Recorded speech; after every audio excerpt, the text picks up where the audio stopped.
संघर्ष आखिरी सांस तक करना चाहिए, या तो लक्ष्य हासिल होगा नहीं तो अनुभव। हेलो दोस्तों, नमस्कार। मेरा नाम जय Singh Yadav, ocean of knowledge में आपका स्वागत करते हैं।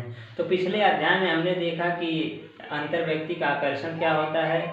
अब उसके मतलब आगे उससे चलते हैं तो देखते हैं कि क्या कारण है अंतर व्यक्ति का आकर्षण में स्थायित्व बना रहता है। उसकी मतलब उसके निर्धारक कौन कौन से हैं। तो पहला है उसका निर्धारक में समीपता।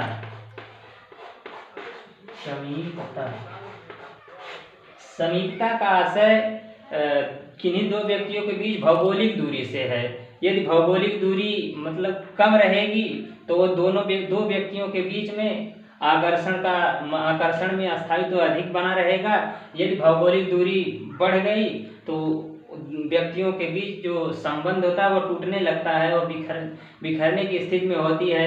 तो भौगोलिक दूरी काफ़ी ज़रूरी है। अनेक समाजशास्त्री जो अध्ययनों से उन्होंने पुष्ट भी किया है कि परस्पर मतलब एक साथ रहने, एक साथ उठने बैठने वाले स्त्रियों और पुरुषों में अच्छा तालमेल जब बैठ जाता है तो परिस्थितियां अनुकूल मिलने पर भी वो विवाह के संबंध में भी बढ़ जाते हैं। ऐसा समाजशास्त्री अध्ययनों से निष्कर्ष भी मिल चुका है।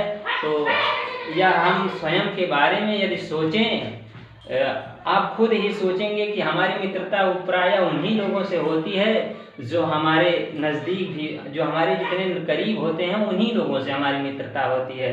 तो इस पर फेस्टिंजर थे, एक मनोवैज्ञानिक थे। उन्होंने 1950 में इस पर एक शोध कार्य किया था। उन्होंने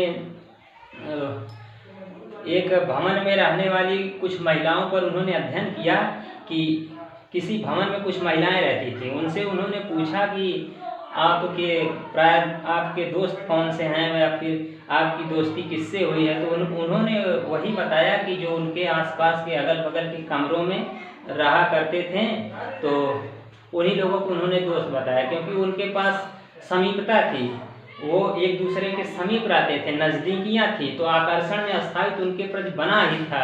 और जो व्यक्ति मतलब भौगोलिक दूरी जैसे बढ़ जाती है तो रिश्ते में तमाम समस्याएं आती हैं। पति पत्नी के बीच आप कह सकते हैं विवाह विच्छेद भी हो सकता है। तो ये देखने को मिलता है समीपता के कारण। तो दूसरा चलेंगे,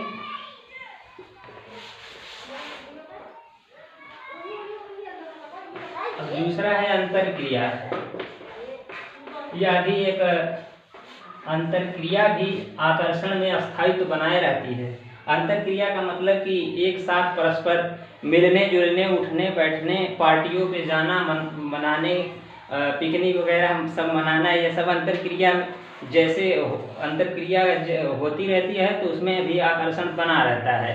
तो इसमें भी कुछ विद्वानों ने इस पर निष्कर्ष दिया है। उन्होंने कि अंतरक्रिया में वृद्धि होने से भी अंतर व्यक्ति का आकर्षण में स्थायित्व तो बना रहता है। जैसे मान लीजिए कि हम एक साथ उठने बैठने, टहलने, घूमने या फिर पार्टी वगैरह में जाने से उनके बीच वो बना रहता है, अंतरक्रिया होती रहती है।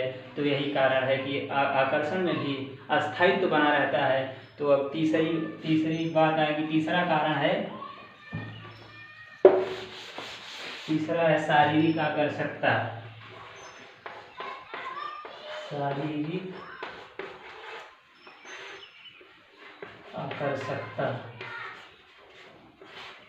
शारीरिक आकर्षकता से आप यूँ समझ सकते हैं कि जो मतलब जो व्यक्ति ज़्यादा खूबसूरत होगा, सुंदर होगा, तो लोग उसी के साथ मित्रता करना पसंद करते हैं। और इसको दो भागों में बांटा गया है। तो पहला है डेटिंग। डेटिंग का मतलब समय निर्धारण उसका हिंदी होता है।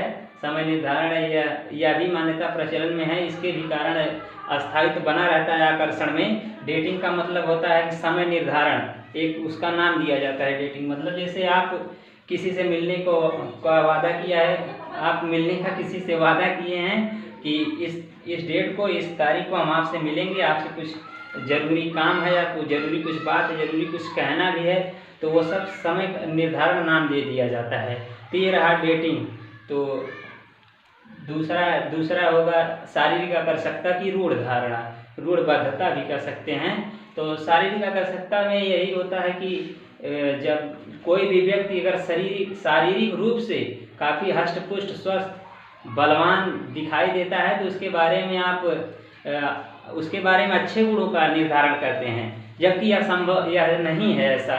ऐसा सोचना हमारे लिए मतलब ऐसा भी होता भी नहीं है, ऐसा सोचना गलत है। और शारीरिक सौंदर्यता के कारण ही लोग मित्रता स्थापित करना चाहते हैं।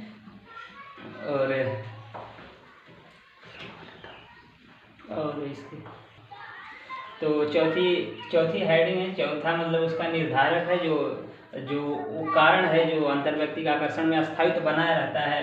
वो चौथा है समानता।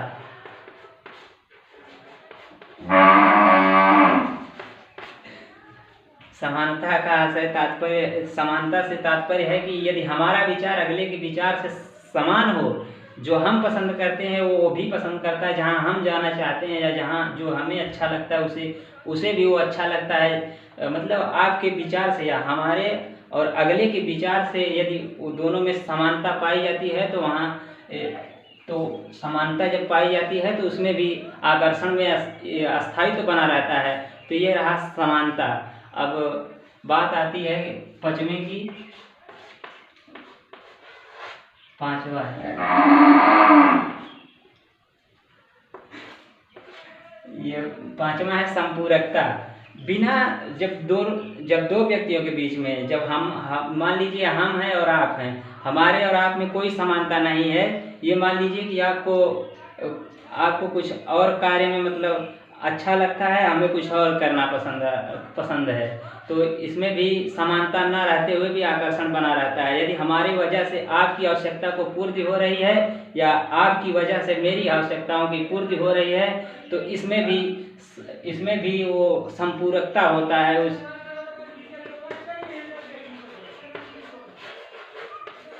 संपूरकता जो होती है, जो हमारी आवश्यकताओं की पूर्ति कर देता है, वही संपूरकता होती है। तो इससे भी अंतर्व्यक्तिक आकर्षण में वृद्धि होती है। लोगों के बीच प्रेम, दया, सहानुभूति आदि सब समझ सकते हैं कि वो सब कुछ बना रहता है, रिश्ते हमेशा बने रहते हैं। यह सब जब पाया जाता है, जो जितना मैंने आपसे बताया, जब रिश्तों में ये सब बना रहता है, ये सब पाया जाता है तो वहाँ पे आकर्षण में स्थायित्व रहता है। आकर्षण में कोई खिंचाव, तनाव मतलब मनमुटाव नहीं आता है। जब ये सब होने चाहिए, हर व्यक्ति के अंदर ये सब होने चाहिए। तो यही है कि अंतर्व्यक्तिक आकर्षण के निर्धारक हैं। यही सब कारण है कि हर एक व्यक्ति में परस्पर मेल जोल बना रहता है, प्रेम प्यार होता रहता है। आज के लिए बस इतना ही। धन्यवाद। जय हिंद।